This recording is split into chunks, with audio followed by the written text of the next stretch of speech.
Well, I woke up this morning to Winter Wonderland. Here, I'll let you look. Welcome to Guelph, Ontario. It's actually nice. I did this video yesterday, but realized that I had omitted some very important facts that I wanted to go over again. And then I went to do my video this morning and people kept calling, but only these were people I had to take the phone calls. So I did I started this video 3 times. 3 times. Yes, I have a cold drink today. So I guess I'll start by addressing the elephant in the room when it comes to Saturday night racing, and that is Cintra. The last 3 Saturdays in a row, I've spent the rest of my evenings writing emails and messages to you, my partners on Cintra, about why he's not seemingly getting raced. And, you know, listen, I guess I'll preface this the same way I did last night to a note to James. There is no doubt that James McDonald is going to win the O'Brien Award this year again, and is by far the best driver in Canada this year. And this is a good group of drivers. These guys could go, and they've proven it. They can go on Dougie, Bob, Jody, Sylvain, Paul, and on and on and on and on and on. These guys can go anywhere. They've won races everywhere. It's no walkover group of people. So when you end the year more than 100 wins ahead of your next closest rival, it speaks volumes to what kind of year you've had. So there's no arguing James is the best driver, but there's also no arguing that Cintra's been underdriven 3 starts in a row. And I told him that. My only options are to write that text to James. And this isn't big brother to little brother. This is the guy who has to answer to the people that own Cintra, me being one of them, to the guy who's driving Cintra. And I told him, I said, you got to stop underdriving this horse. I said, or I'm going to have to send him to the Meadows. He made $30,000 in 3 weeks at the Meadows. I don't want to send him there. I'd rather have him race here. But if there's a problem, he's going to have to go. And this only infuriated Harry also, because Harry works his butt off. He wants a horse to race in the Open here.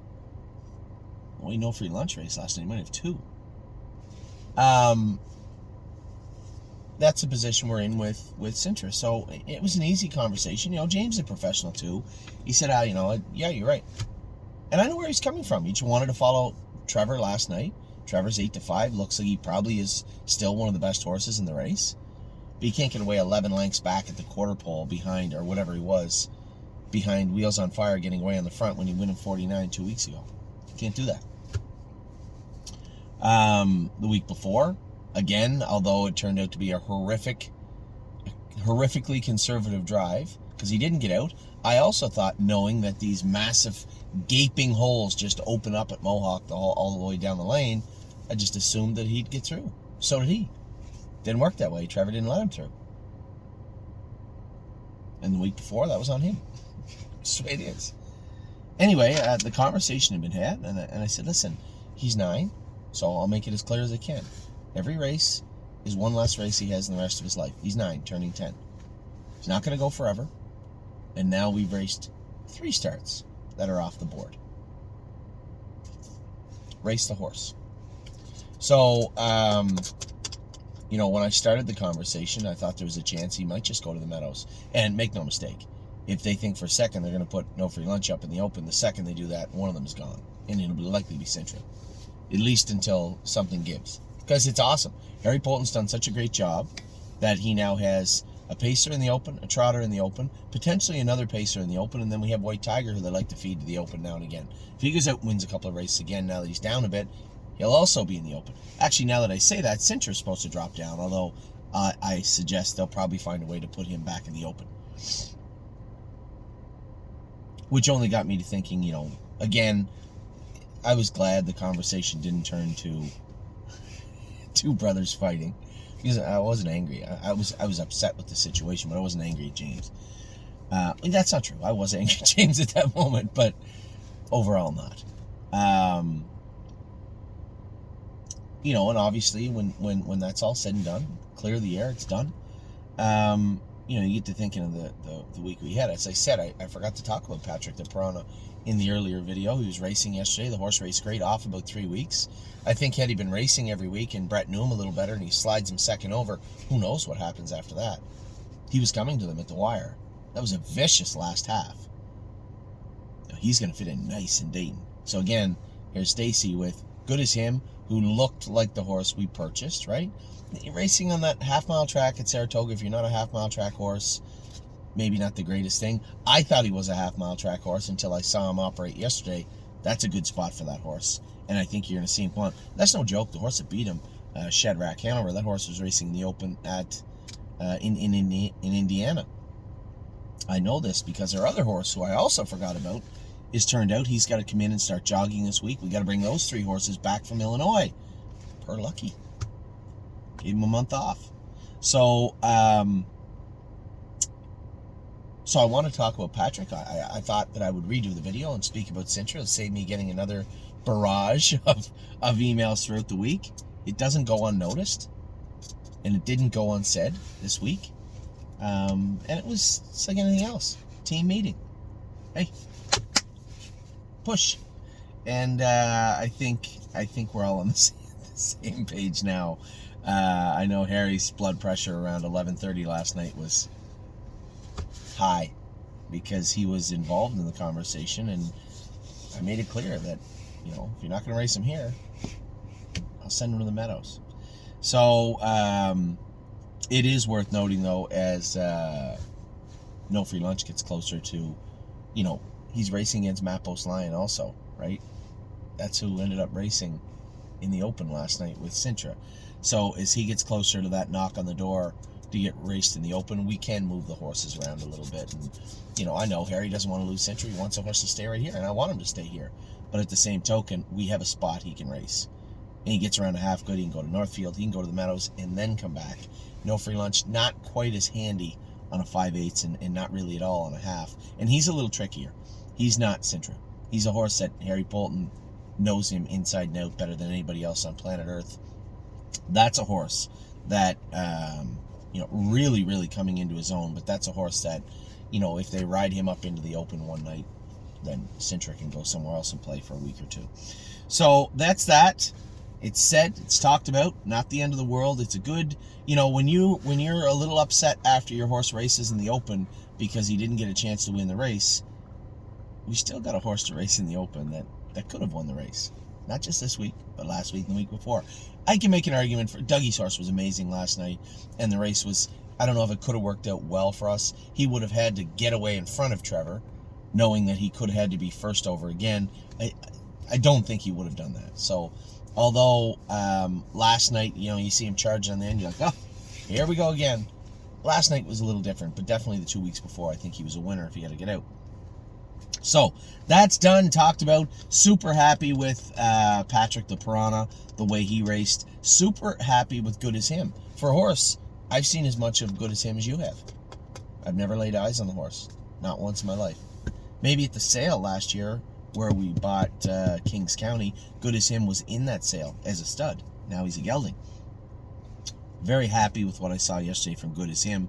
And obviously Kings County raced like a monster at the Meadows the other day. Very happy with him. It's not hard. Here's a list of horses, all right? We're the stable.ca. We're a large group of small to medium and a couple of large owners that buy horses and race them all over North America. We opened the stable 8 years ago, and virtually over the last 2 years, from the progression of our group and our stable, this is what we've attained. And I'm sure I've forgotten somebody also. Kings County. This horse is knocking on the door and will go over $200,000 and was 3/4 of a length from doing it the other day at the Meadows. Good As Him. This horse now looks very, very good. I was super impressed. I thought Brett would go back to the inside and be very conservative with him. But that's how much Brett likes this horse, too. He moved him 3 deep on the outside in Dayton the other day, and no slouch on the front. The horse got everything his own way and ended up winning easily, but Good As Him was coming to him down the lane and looked very, very good for a horse that started from post 8. Big mile. Stacy and Brett have him looking very, very good. So, how does Stacy and Brett's stable look for the stable?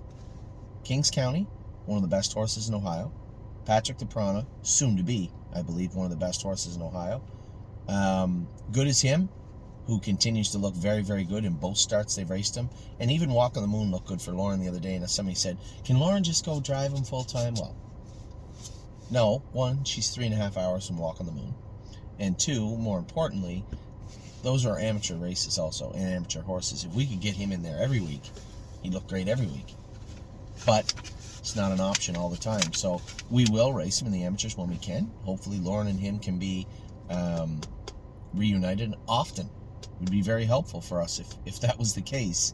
But we'll see how that plays out. For now, I thought he looked sounder, and I thought he looked good yesterday. You know, there's days, 2 starts ago, I thought he looked a little bit off left hind. Stacy said there was something bothering him, maybe a little remnants of that pus pocket that he had, but looks much, much better now. So, Kings County, good as him. I'll even mention Walk on the Moon, because he frustrates me because I know he could be better, but he still is a decent horse. So, Kings County, Patrick the Prana, good as him, Walk on the Moon. 4 solid racehorses for us in Southern Ohio. Right here, we have Locatelli, who was first over, raced amazing. The horse has been great for Harry and James. Has been very, very good for both of them.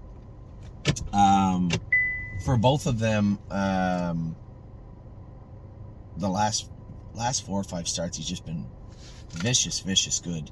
And I think he's got a very bright future ahead of him. Not just in Harry's barn, but in the stable in general.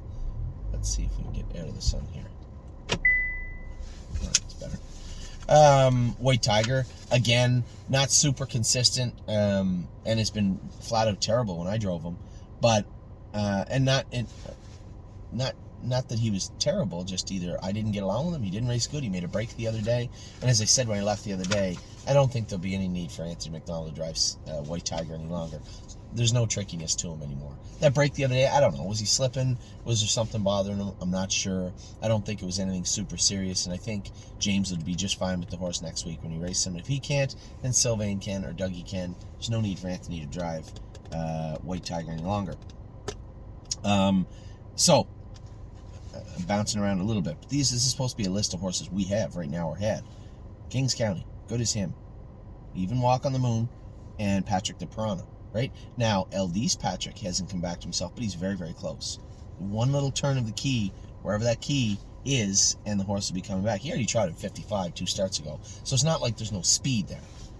Just got to get him back to where he was. Locatelli and White Tiger, both horses knocking on the door. I think White Tiger was second in the Open, wasn't he, in the Preferred 2 weeks ago, or close to it, and Locatelli, third, but raced fantastic the other day. Atlas Hanover looked incredible, our first starter in the Little Brown Jug, but looked incredible the other day racing in Dover. Now, yeah, he's in with Melmore's a 4 type, but those aren't bad horses, those are good horses, and he made them look very ordinary when he hadn't raced for almost 3 weeks and coming off a virus. So Atlas Hanover looked incredible the other day. No Free Lunch. Can't look much better than he did last night. If you guys watch, I heard the announcer talking about the wind coming out of the winner's circle, but if you guys just watch the horse exiting the winner's circle, and you can see how windy it is right there. He come 27 and a piece a mile, 54, 50 and 4 on a cold night. It was cold and windy last night, and the horse looked amazing. Harry has got this horse easily. Every week the last 3 weeks has been the best race he's ever raced. The best race he's ever raced. The best race he's ever raced again. The horse looked amazing. And Sintra, yeah, there's a little frustration, a little friction last night, but you know what? Still a fantastic animal. And it's not like, James doesn't know that the horse is a good horse. He does. He's just trying to be kind to him. He's trying to find the perfect trip so it looks perfect. We don't need a Picasso painting. Just get the job done. And that's where we're at with Sintra. But, look at the horses. Even a horse like Brace for Landing, yeah, I watched the race last night. He was 9th. He flattened a little, but I think, those are good horses. Celebrity Bambino is a very good horse. Even the Commander horse that was in there and was beaten, a very good horse. It's been a long season. He hasn't had those consistent races, and it's tough. It's tough to get a 2-year-old raced where he can be competitive this time of year. It's not an easy thing to do, because there's just not a lot of 2-year-old races out there, right? So they qualified him, or they trained him the other day. He trained good. He went out and trotted the best mile of his life. 55, I think, is the fastest mile of his life. 28-3 or 28-2 on the end of it. Yeah, he hasn't had the year we want him to have, but he's not a bad horse. And I think he could be a very, very, very good horse. So I want to find a nice field for him. Is it going to be at Schaefer's somewhere else? I don't know yet. I'm going to work that out. I'm actually going to work that out as this video ends. I think I know exactly where I'm going to send him. But I want to see Brace for Landing come back as a 3-year-old. Again, we're going to talk about in this video a couple of topics where, we are going to double down on certain things. And one of them is Brace for Landing, right? The horses we have in our stable right now, I think, are very, very good horses. I might be wrong. Maybe you'll prove me wrong at some point, or they'll prove me wrong, and that's racing. But Brace for Landing is one of those horses where I think he could be an exceptional 3-year-old. All he has to do is grow up a little bit, be a little more mature. The speed is there. The durability is there. This horse raced. Was ready to race from June right through to November. So, although we didn't have, you can look at his overall record. It's not impressive. He's got a couple of wins in 56 as a 2-year-old, which is impressive enough, regardless. Doesn't have the money we wanted him to have, obviously, but he's still a very, very good horse, and we'll double down on him. And I keep saying that double down because there are a couple of horses I want to talk about. I think I want to end my video with this, so I'm going to continue on. Horses that we have racing this week, a few little changes were made. Arches Rainbow went to the Meadows for no particular reason other than, it looked like she was beat, 10 lengths in a maiden. Fine. That was the same day that I watched the maiden go around 2-3 at the Meadows. I think I know where she can go. She's on the truck to go to the Meadows. She's going to get there short.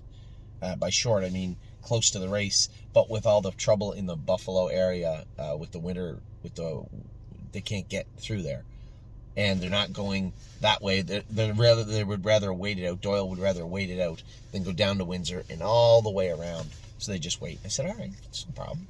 Just wait then. So Arches Rainbow is going to get over there first part of this week. Red Overbach, you'll see he's in to go. Now they had James down to drive him. I'm driving the horse from the rail on Wednesday. I think I slept on it, but I still haven't come to a conclusion. Theoretically, what I could do is leave here Tuesday morning, race all night Tuesday night at Northfield Park, then get up, go to the barn, train the babies. Go with the babies with Jason and everybody at the farm.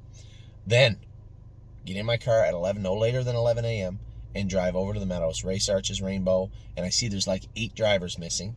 It seems like all the drivers are gone Wednesday, so that means they're going to be left driving horses. I can race from the 4th to the 13th. The 13th is Grace. After Grace's race, get in the car again and drive right to Northfield Park, which will get me there about 45 minutes before Red Overbach's race. Get on the bike, race Red Overbach, get in the car, and go back home. It sounds like a lot. I don't mind doing it because it ties everything in a tidy little bow for Tuesday and Wednesday in the U.S. Friday, it looks like Macho Martini might get in an amateur race for Lauren. That would be helpful. So we'll get, hopefully we get him raced. Otherwise, we'll race him next week. So we got Red Overbach on the move for my partners out there. He's in to go Wednesday at Northfield Park. So anybody with more than 4% ownership in Red Overbach, you'll be needing an Ohio State racing license.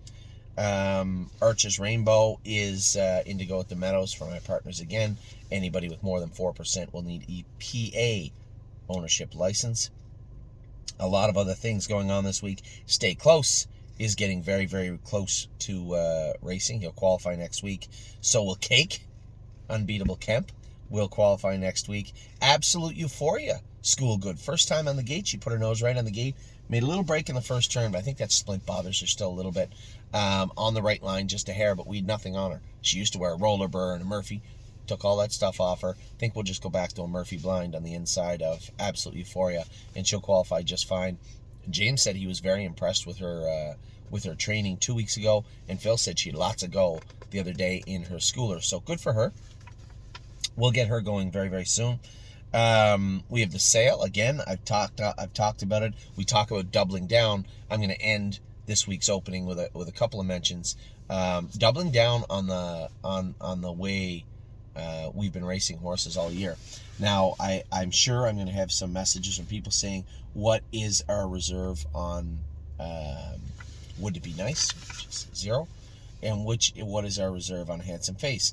I think he should bring more than 12,000. I don't think I can give the horse away, but I suspect he'll bring $14,000 or $15,000, which is almost half of what we paid for him 5 weeks ago. The reason being, there's lots of places to race this horse at, but does he need a rest? I don't know. And if he can't do in that class in Northfield that he's in, which it looks like he's going to struggle a little bit with, where do we go? We could go to the Meadows, we could go anywhere, but we're not going to, right? And for the simple reason, I need to see at least one or two paths forward where I say, I think the horse can win here, I think the horse can win there. He's not like he's racing for, $20,000. He's in a very moderate class. He can stay in there and pick away, much like Grace does right now at the Meadows.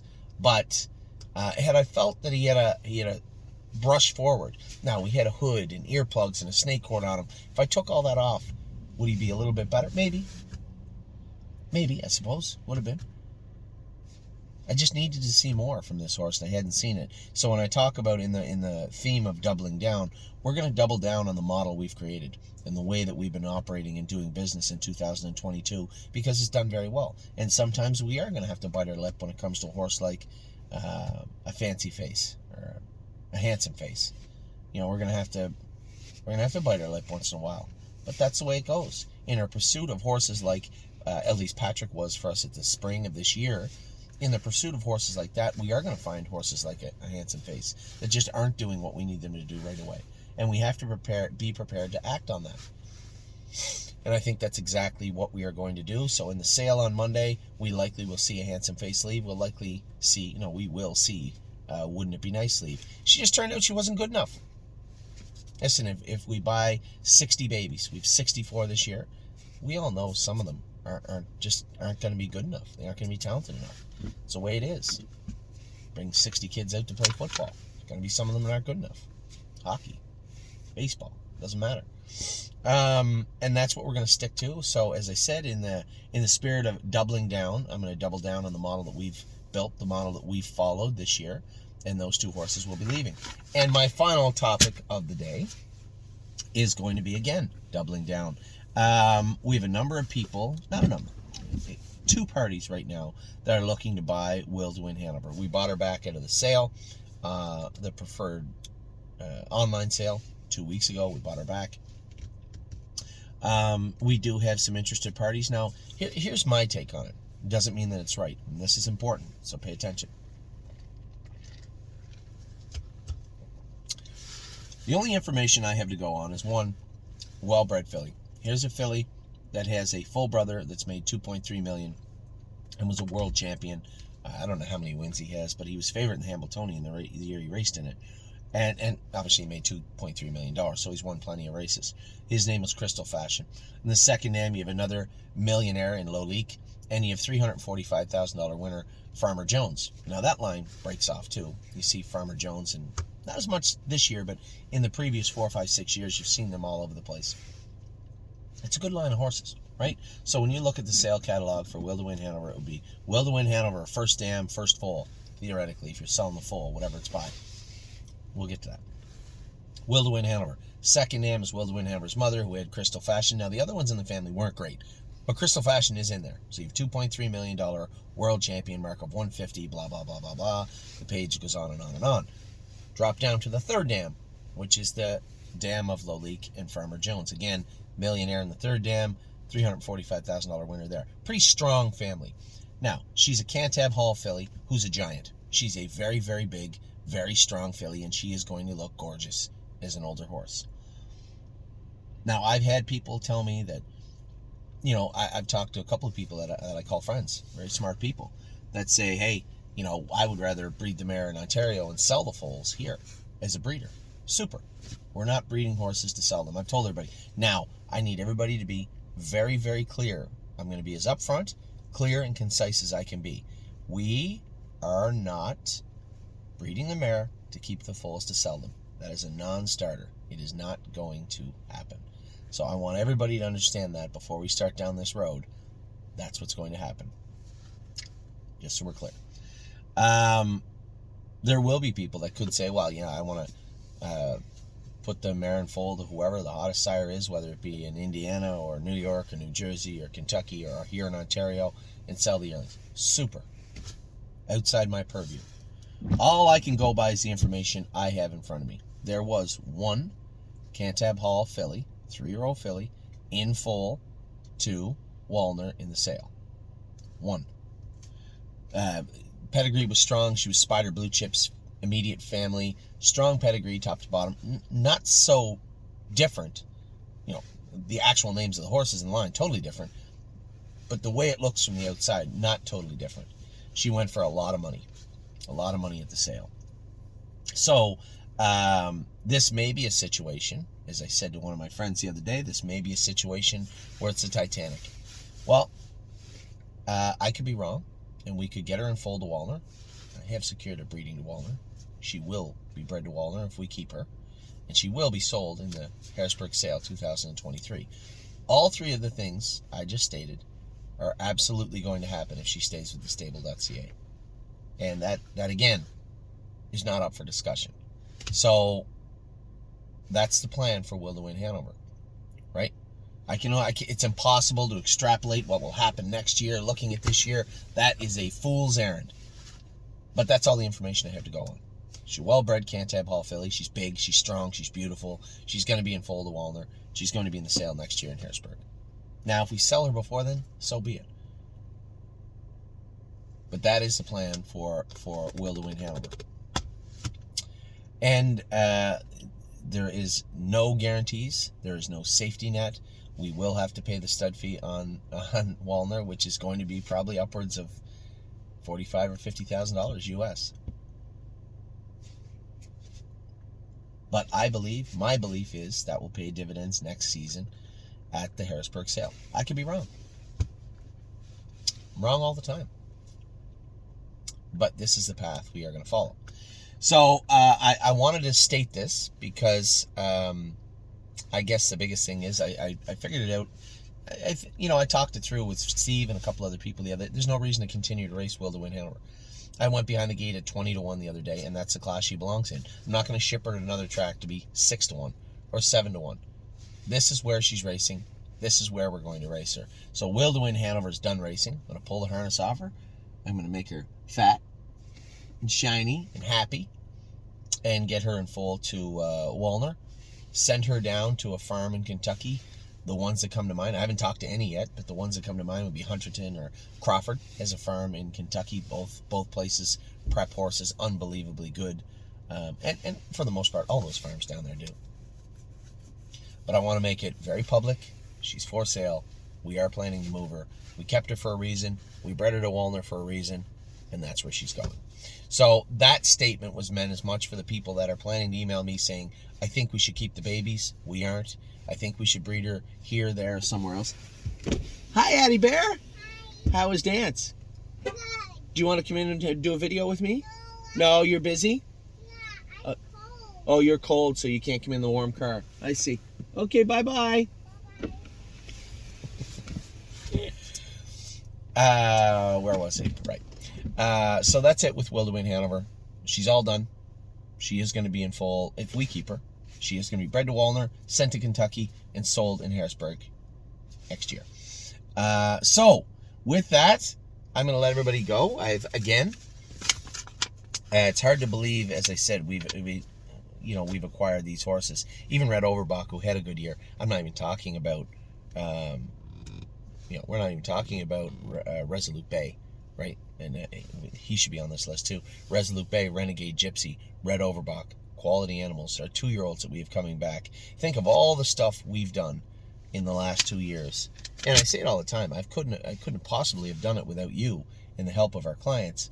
But what we've amassed is something that is pretty incredible from where I stand as the person involved with you. But from an industry standpoint, the fact that we were able to do it should speak volumes to the people out there that are maybe they're struggling a little bit, or their stables aren't as strong as they used to be, or they'd like to bolster their stables. We, on a daily, weekly, monthly basis, show them why they should be involved with fractional ownership, why they should be bringing new people into the game just like you. And hopefully that will sink in, and at some point people will. So for that, I think this industry owes a debt of gratitude to you also. But for me, thank you very much. It is Christmas season. It is winter. I'm glad it's here, although I don't like the snow that much. Fall into winter, and especially culminating with Christmas, my favorite time of year. So take care. I hope you guys have a great week, had a great weekend. Hope you have a great Sunday. We'll talk to you all very, very soon. Take care.